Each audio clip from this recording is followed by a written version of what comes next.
Hello friends, welcome back to Mayflower Foods. ഇന്ന് കടലമുട്ടായി എങ്ങനെയാണ് ഉണ്ടാക്കുന്നത് നോക്കാം. അതിന് വേണ്ടിയിട്ട് 1 കപ്പ് വറുത്ത കടലയാണ് വേണ്ടത്, തൊലിയൊക്കെ കളഞ്ഞത്. 1 കപ്പ് ശർക്കര ഇങ്ങനെ കുത്തി പൊടിച്ചതാണത്.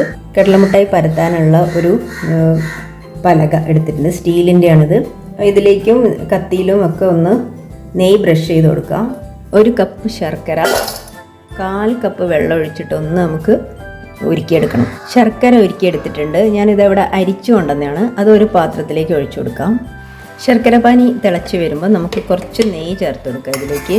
പിന്നെ ഏലക്കപ്പൊടി ഉണ്ട് ചേർക്കാം. ഇനി ഏലക്കപ്പൊടി ഇല്ലെങ്കിൽ കുറച്ച് വനില എസൻസ് ചേർത്താൽ മതി. ഞാനിപ്പോൾ വനില എസൻസാണ് ചേർത്ത് കൊടുക്കുന്നത്. ശർക്കര പാകമാവുന്നവരെ ഇതുപോലെ ഇളക്കി കൊടുക്കാം.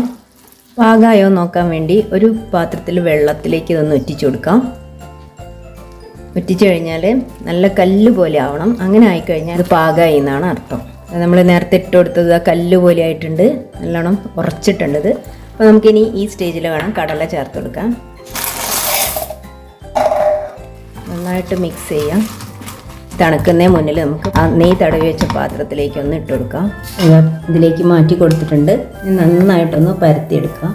ചൂടാറുന്നതിന് മുന്നിൽ തന്നെ നമുക്കൊരു കട്ട് ചെയ്തിങ്ങനെ വയ്ക്കാം.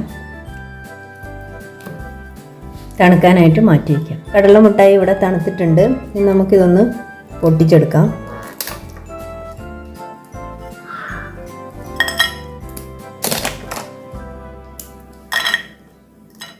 അപ്പോൾ ഇതാ എല്ലാ കടല മുട്ടായും ഞാൻ പൊട്ടിച്ചിട്ട് ഇതേപോലെ ആക്കി വെച്ചിട്ടുണ്ട്.